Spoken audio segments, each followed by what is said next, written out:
A palavra ateu, segundo o dicionário Aurélio, diz-se daquele que não crê em Deus ou nos deuses. E é só isso que significa, não a falta de moral e limites como alguns pensam. O ateísmo é a postura de que não existem deuses ou forças sobrenaturais que de alguma forma interferem nas nossas vidas. Eu particularmente acho que ateísmo é uma conclusão fácil de ser feita, uma vez que você aceita que o mundo não foi planejado por uma mente como a humana, ou seja, quando você deixa de atribuir coisas que são humanas ao mundo, à natureza. O ateísmo é simplesmente uma forma de se nomear todas as pessoas que, de uma forma ou outra, ou não acreditam em Deus, ou simplesmente também ignoram se ele existe ou não, são indiferentes a isso. O ateísmo é uma filosofia de vida, é uma posição dos indivíduos diante da impossibilidade de crença na existência de divindades sobrenaturais que fundamentam a formação das religiões no mundo. Você aceitar que o mundo é o que é, você não precisar, ou pelo menos não se iludir de que existe algo maior ou algo que coloque sentido ao universo além do que a gente já testemunha no dia a dia. O ateísmo como movimento, como fenômeno histórico, se desenvolveu a partir da Renascença. Na Idade Média, Deus era o centro das preocupações. No final da Idade Média, então, houve essa virada chamada antropológica, em que, em lugar de Deus, se colocou o ser humano. E aí, então, começa a surgir as primeiras questões mais fundamentadas sobre o ateísmo. Poucos dias ainda ouvi uma pessoa dizer que não entendia como poderia haver alguém que negasse Deus. Os ateus são sinceros, o ateísmo é possível, porque não é tão simples assim aceitar a existência de Deus, argumentar que Deus existe. Eu acho que precisa forçar a barra bastante para acreditar, porque é tão plausível quanto acreditar em Coelho da Páscoa.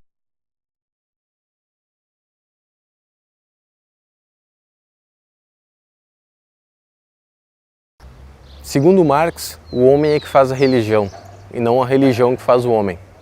A religião é autoconsciência e sentimento do homem. O homem é o mundo do homem, o Estado, a sociedade. O Estado e a sociedade inventam a religião. Mas se a religião é uma invenção do homem, como uma criação dele interfere tanto na vida das pessoas? Hoje eu não tento mais esconder, mas parece que boa parte da família tenta ignorar que eu sou. E eu não faço nenhum motivo também de expor isso, então sempre que há essa questão em casa eu procuro deixar de lado, porque isso envolve, eu sei disso porque eu acreditei, né? Eu tive uma religião, que isso acaba ofendendo as pessoas, que elas acreditam naquilo como uma coisa tão verdadeira, tão acostumadas com aquilo, que acham difícil se livrar, né, disso. E não gostam quando as pessoas falam contra isso, se sentem, de certa forma, ofendidos, o que gera muitas vezes briga. Na minha família sempre foi muito mais importante o amor do que a crença. E eu gostaria que isso fosse verdade para todas as famílias, porque eu sei de casos de ateus que, por se declararem ateus para a família, tem que sair de casa ou tem que parar de falar com alguns familiares, especialmente de algumas religiões bastante veementes e fundamentalistas, né, infelizmente, como as que proíbem até doação de sangue ou transfusão de sangue, melhor dizendo. A tensão entre crença e não crença é uma tensão que o tempo inteiro está mediada pelos interesses do contexto onde ela aparece. Seria uma temeridade fazer uma leitura diferente disso, sob o risco de constituir injustiças em termos de juízos de valor com grupos sociais que defendem seus pontos de vista, mas defendem valores democráticos. Meus pais eram ateus e meu irmão tenho uma ou duas irmãs também são, meu marido é ateu, meus filhos são ateus. Então eu sou uma pessoa privilegiada, na verdade, porque eu pertenço a uma família praticamente de ateus. Nesse ponto a minha vida é tranquila. Eu sou uma pessoa bastante ligada à religião, nas atividades religiosas, ainda faço cursos, ainda estudo, e essa é a minha convicção que pretendo também transmitir à minha família. Minha família tem católicos, minha família tem evangélicos e minha mãe, por exemplo, é espírita, médium.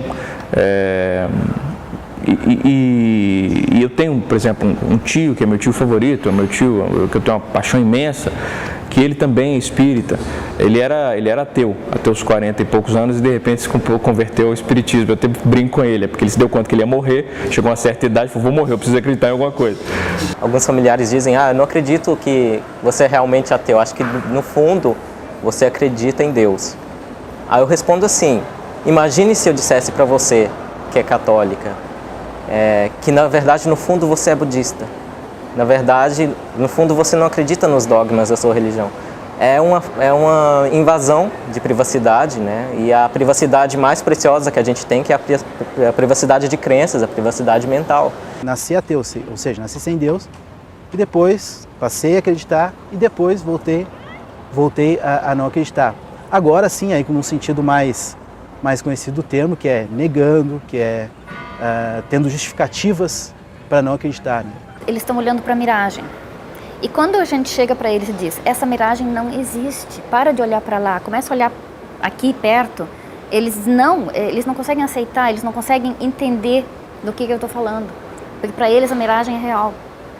E se eu tento tirar isso deles, é uma coisa que dói para eles, é muito sofrido, é ter que admitir que aquilo que você pensava que estava lá, não está lá.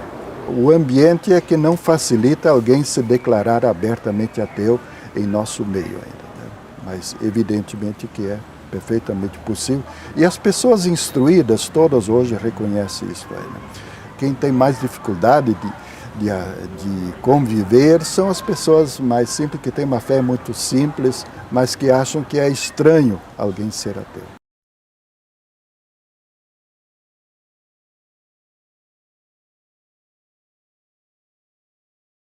Vamos assistir a um vídeo onde um apresentador de TV fala algumas coisas sobre os ateus. Porque o sujeito que é ateu, na minha modesta opinião, não tem limites. É por isso que a gente tem esses crimes aí. Esses crimes só podem ter uma explicação: a ausência de Deus no coração. Mas quero mostrar também que tem gente que não acredita em Deus. É por isso que o mundo tá essa porcaria. Guerra, peste, fome, tudo mais. Entendeu como é que é o negócio? São os caras do mal. Entendeu? Se bem que tem ateu que não é do mal, mas o sujeito que não respeita os limites de Deus é porque, não sei, não respeita limite nenhum. Como pode uma pessoa pública e formadora de opinião ter o direito de poder se expressar de maneira tão preconceituosa? Eu fiquei tão chocado que eu gravei um vídeo. Eu tenho um videocast, mas é um videocast que é voltado para cinema, é um videocast que eu faço como crítico de cinema. Mas eu não me contive, eu falei, eu tenho que dizer alguma coisa, porque é uma postura de intolerância tão grande, tão preconceituosa, tão limitada, tão pequena, tão perigosa, porque desperta nos espectadores dele essa impressão de que nós temos que combater quem não acredita em religião, porque são pessoas de caráter duvidoso, que eu tive que falar alguma coisa a respeito. Se nós tivéssemos legislações mais rígidas e mais imediatas, menos afetas ao jogo de influências políticas, esse senhor, por exemplo, depois de dizer essas barbaridades todas, imediatamente seria retirado por um tempo do palanque eletrônico que ele teria, para que pudesse pensar melhor nas bobagens que ele diz. Então, antes de descartar ateu como imoral, como fez o José Luiz da Atena no programa de TV dele, ele devia conversar com alguns, inclusive na própria Bandeirantes, a emissora de TV, tem o Ricardo Boixá, que é o âncora do Jornal da Band, que é ateu. Então, se o Datena se desse ao trabalho de sentar com o próprio colega de trabalho e conversar um pouco sobre ateísmo, eu duvido que ele teria falado o que ele falou, de que todos os ateus que estavam ligando para o programa dele estavam ligando de dentro dos presídios.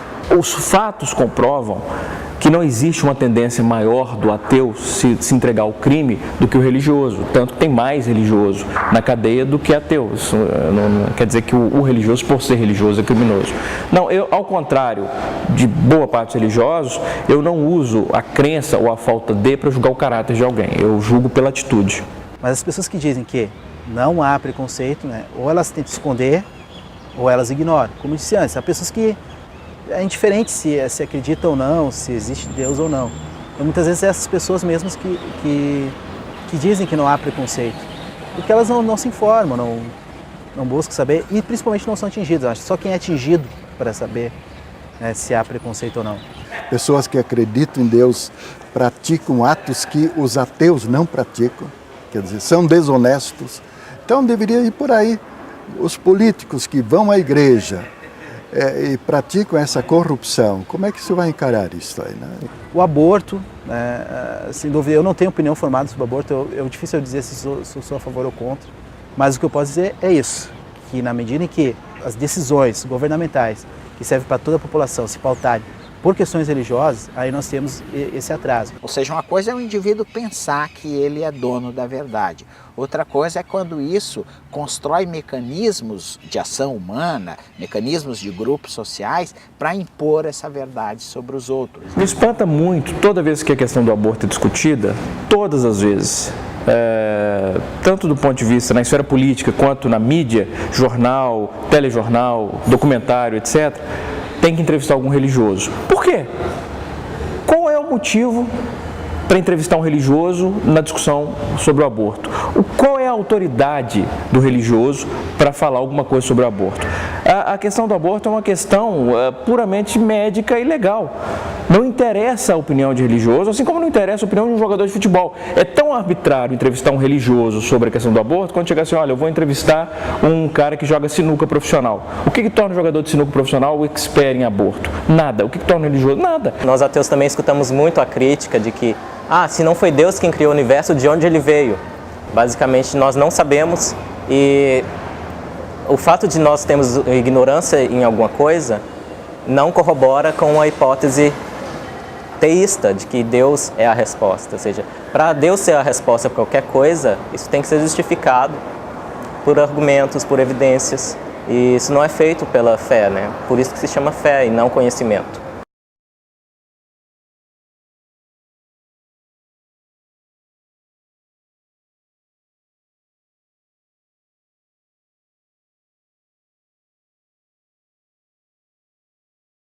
O que os ateus mais ouvem quando sofrem preconceito é que eles são pessoas ruins, infelizes e que são incapazes de julgar o que é certo e errado sem acreditar em Deus.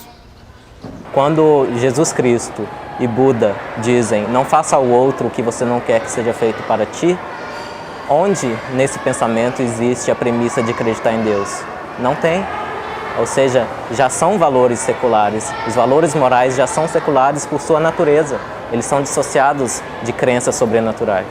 Então, acusar os ateus de não ter valores morais nada mais é do que ignorância sobre os próprios valores morais. Existem ciências que estudam a moralidade e mostram que moralidade e religião são independentes. E é por isso que tanto Buda quanto Jesus Cristo chegaram basicamente à mesma conclusão quando acreditavam em coisas totalmente diferentes. O ser humano, naturalmente, ele tem bondade.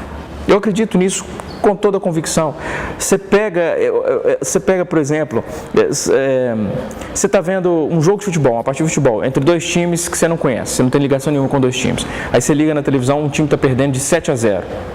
Você começa a torcer para aquele time, ele faz 7-1, 7-2, 7-3, você fala, tomara que ele vire. Por que isso? Porque a gente tem compaixão, a gente tende a se identificar, a gente tende a torcer, entre aspas, para quem é vulnerável. Isso ilustra a bondade inerente que a gente tem, e que é uma bondade que ela é limada pela religião. A ética não tem fundamento religioso, tem fundamento humanístico. A ética em si, como ciência, não necessita de fundamento religioso. Justificar o certo e o errado se pode perfeitamente pelo estudo filosófico, pelo estudo da filosofia. A verdade é que a moral ela foi sequestrada pelas religiões, mas na verdade a moral não deriva das religiões. A verdadeira moralidade ela deriva da empatia que nós temos pelas pessoas. A empatia é essa que faz com que a gente sofra se vê alguém sofrer ou ficar feliz quando vê alguém feliz. E esse sentimento é um sentimento humano, ele não independe totalmente de crença. É justamente a ideia de uma sociedade mais aberta, mais plural, e eu poderia dizer então moderna, que traz a possibilidade de pensar a vida, o mundo e os valores, digamos, morais, sem necessariamente uma contribuição da religião para essa formação. Na medida que eu leio religiosos falando que as pessoas têm que se voltar para Deus, que que o não se voltar para Deus significa que as pessoas vão entrar para o caminho errado, que o culpado do mundo está indo para onde está é porque está faltando Deus no coração das pessoas. Aí nisso eu me sinto, de certa forma, me sinto atingido pelo preconceito, na medida que julgam as pessoas que não têm crenças, ou de repente por algumas atitudes de outras pessoas que não têm crença. O filósofo alemão Kant tem uma posição assim, ele diz, é estranho que Deus tenha dado o mandamento, o primeiro mandamento, amar a Deus. O amor não se pode mandar, você ama quem você sente que deve amar. Quando me atacam, por exemplo, no vídeo do Datena mesmo, deixaram vários comentários, você vai queimar no fogo do inferno, isso é a mesma coisa de falar assim, o coelhinho da Páscoa vai morder o seu pé. Não me afeta, mas eu sei que para aquela pessoa ela está pensando no pior castigo que ela poderia imaginar. Olha a crueldade dessa pessoa. Ela pensa, o que é a pior coisa que pode existir no mundo? Eu quero queimar no fogo do inferno, é isso que eu desejo a ele. Isso é amar ao próximo? Mostrar que ateus são normais, são pessoas como qualquer outra, né, que casam, que têm filhos, que gostam das pessoas, que fazem coisas boas. Não são perfeitos, ninguém é. Eu sou grato em viver em um momento na sociedade brasileira onde esse debate possa ser feito, onde, por exemplo, meus filhos possam ter acesso a esses diferentes pontos de vista, possam debater comigo essas posições e eu possa compreender as posições que eles vierem a tomar se forem diferentes das minhas escolhas. Eu acho que a religião e a crença é um assunto que pode e deve ser debatido, né? As pessoas que dizem que não deve ser debatido, que não pode se discutir, é porque elas têm medo de que suas crenças, suas verdades sejam questionadas, sejam derrubadas. Quanto mais ateus se manifestarem publicamente, sem medo, dizer, não, eu sou ateu, mais se quebra essa ilusão de que o ateu é um bicho diferente, é um cara que é um meio monstruoso, ou meio sombrio. É a única forma, porque acabar com a religião, embora seja uma fantasia bacana, até do John Lennon no Imagine, isso não vai acontecer. Quando se torna ateu, a partir desse background cultural, você está se tornando órfão no começo. Mas também você está abrindo novos horizontes para perceber que você é responsável pelos seus próprios atos, você é responsável pela sua própria felicidade e pela felicidade das pessoas que te cercam. Ser ateu para mim é isso também, é você ter um horizonte mais amplo de coisas que são de sua responsabilidade atingir. A investigação dos segredos do universo avança muito lentamente, e há muitas perguntas que a ciência não sabe responder. Mas o trabalho científico é o único caminho que pode nos levar ao conhecimento da realidade. Assim disse Freud.